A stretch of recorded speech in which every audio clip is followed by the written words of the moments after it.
Varicose veins కి సరైన చికిత్స కోసం సంప్రదించండి ఎవిస్ హాస్పిటల్. నమస్తే రమగారు. నమస్తే జయ. రమగారు, కార్తీక పౌర్ణమి చాలా బాగా చేసుకుంటాం కదా, అయితే మార్గశిర పౌర్ణమి కూడా వస్తుంది. మరి ఈ రోజు యొక్క విశిష్టత ఏంటండి? ఎలా చేస్తాము? మార్గశిర పౌర్ణమి దత్త జయంతి చేస్తారు సాధారణంగా. ఈ దత్త జయంతి అంటే మార్గశిర శుద్ధ చతుర్దశి నాడు దత్త భగవానుడు దత్తాత్రేయ స్వామి వారు జన్మించారు. ఈయన చతుర్దశి నాడు జన్మించినా కూడా పౌర్ణమి నాడు దత్త జయంతి చేసుకోవటం చాలా ప్రాంతాల్లో పద్ధతిగా ఉంటుంది. శ్రీదత్త జయంతి చేస్తే స్వామి గురువుకి నమస్కరించుకోవటం. దత్తాత్రేయ స్వామి వారు ఎక్కడైనా మన సమీపంలో సన్నిధానం ఉంటే గనక అక్కడికి వెళ్ళి ఓ నమస్కారం చేసుకోవటం. దత్త భక్తులు ఏం చేస్తారు, గురు చరిత్ర పారాయణ చేయటం. మనకు అవేమి అలవాట్లేదండి. అంటే ఏ గురు చరిత్రో దత్త చరిత్రో ఏదో శ్రీపాద శ్రీవల్లభ చరితామృతమో ఏదైనా ఉంటే అది కూడా పారాయణ చేసుకోవచ్చు. దత్త జయంతి చేస్తారు సాధారణంగా. అయితే ఈ దత్త జయంతి చేసినా కూడా ఇదేంటంటే మార్గశిర పౌర్ణమిని కోరల పున్నమి అంటారు. ఏంటండి? కోరల పున్నమి. కోరల పున్నమి. ఈ కోరల పున్నమికి ఒక పూర్వకాలపు పాత ఊళ్ళల్లో ఒక అలవాటు ఉంటుంది. ఈ పున్నానికి అంటే పౌర్ణమి నాడు కుక్కలకి చపాతీలు, రొట్టెలు, కుడుములు పెడతారు కుక్కకి. అది కూడా ఏంటంటే ఒక కొరికి పెట్టాలని చెప్తారు. ఇది 2-3 విషయాలు ఉన్నాయి దీని మీద. కార్తీక మార్గశిరాలు యమదంశలు అని చెప్తారు. ఇక్కడ మరణాలు ఎక్కువగా సంభవిస్తాయి. అవునవును, ఆయన కోరలు వస్తాయిట. అయితే ఈ యముడిని భయాన్ని నుంచి అపమృత్యు దోషం నివారించుకోవటానికి ఇలా కుక్కలకి ఆహారం ఇవ్వాలని చెప్తారు కొన్ని ప్రాంతాల్లో.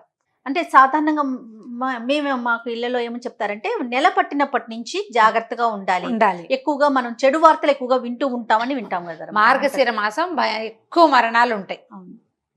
ఎక్కువ మరణాలు మా ఇంట్లో కూడా ఉన్నాయి 3. అవునండి. మార్గశిర మాసమే మా నాన్నగారు పోయారు, మా పెద్ద బాబా, మా ఆఖరి మా 3వ బాబా వాళ్ళు. మార్గశిర మాసమే. మార్గశిర మాసంలోనే ఎక్కువ దుర్వార్తలు వింటుంటారు. ఏదైనా అనారోగ్యం ఉన్న వాళ్ళు ఈ సమయం వచ్చేసరికల్లా కాసుకోలేకపోతారు, ఆగలేకపోతారు అనమాట. భరించద్దు, ఈ చలిని వాటిని భరించద్దు, కొంచెం అట్లా చెప్తారు. పూర్వం నుంచి ఉంది. డిసెంబర్లో మనం దుర్వార్తలు ఎక్కువగా వింటాం. మామగారు, మా వారి నాయనమ్మ కూడా, ఆవిడ పుష్యమాసం వచ్చింది. మార్గశిరంలో అసలు ఆవిడ కుంట్లో బాగులేదు పాపం. మార్గశిరం అంతా గెంటిచ్చారు, చివరికి అప్పుడు వెళ్ళిపోయారు. చెప్పలేకపోతాం. అదేలేండి. అయితే ఈ వ్యవహారాల్లో ఏంటంటే మనం ఎప్పుడు ఆలోచించుకోవాల్సింది ఏంటంటే పూర్వకాలం నుంచి ఉన్న అలవాట్లు, సంప్రదాయాలు కానీ ఏదో ఒక క్యాల్కులేషన్ తోటి పెట్టుంటారు. అవునండి. దీంట్లో ఇంకో క్యాల్కులేషన్ ఏం చెప్తారంటే, ఇది రోడ్ల మీద తిరిగే కుక్కలకి ఆహారం పెట్టడం సంవత్సరంలో ఒక్కసారైనా. దానివల్ల కుక్కలు ఒకసారి ఆహారం పెట్టిన వాళ్ళని మర్చిపోవు. అవునా? ఒక్కసారి ఒక్క బిస్కెట్ పెట్టు, అది నేను చూడంగానే తోకాడేస్తుంది, గుర్తుపడుతుంది. వాసన, వ్యక్తుల వాసన గుర్తుంటుంది. కొరికిన ఆహారాన్ని కనుక పెడితే అంటే చపాతీని కొంచెం పిల్లడితో తినిపించి పెట్టిస్తారు. కుక్కకి ఎంగిలైనా పెడతావా అలాంటివి అడక్కండి, పాత పద్ధతి ఇది, అంతే. ఈ పెడితే ఇవన్నీ కూడా ఏంటంటే మన ఇంట్లో పెంచుకునే దానికి కాదు, రోడ్డు మీద ఉన్న వీధి కుక్కలకి పెట్టిస్తారు. ఇక ఆ కుక్క వాడిని కరవదు,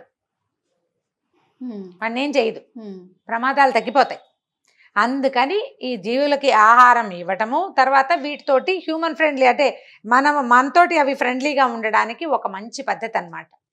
కుడుములు పెడతారు కొన్ని చోట్ల. కుడుములు అంటే మనం రవ్వతోటి చేస్తాం కదా, వినాయక చవితి చేస్తాం చూడు, కుడుములు చేసి కుడుములో చిన్న ముక్క కొరికి పిల్లల్ని పెట్టమంటారు అనమాట. పిల్లలు పెడతారు, పెద్దవాళ్ళు, ఇంట్లో ఉన్న వాళ్ళందరూ పెట్టడం, చపాతీలు పెట్టడం, రొట్టెలు కూడా చేసి పెడతారు. చపాతీలు తింటాయి కదా కుక్కలు. సో ఇలా పెట్టడం ఒక పద్ధతి.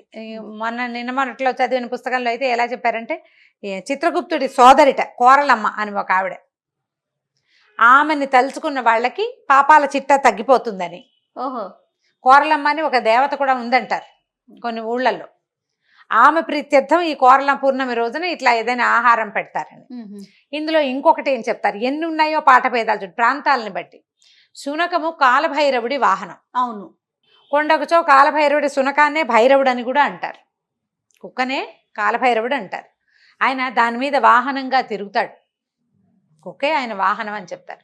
ఇట్లా శునకాలకి గనక ఆహారం ఇస్తే కాలభైరవుడు మన యందు ప్రసన్నుడుగా ఉండి దారి దోపిడీలు జరగవని, మనకి దొంగల భయం తగ్గుతుందని, అపమృత్యు నివారణ జరుగుతుందని చెప్తారు.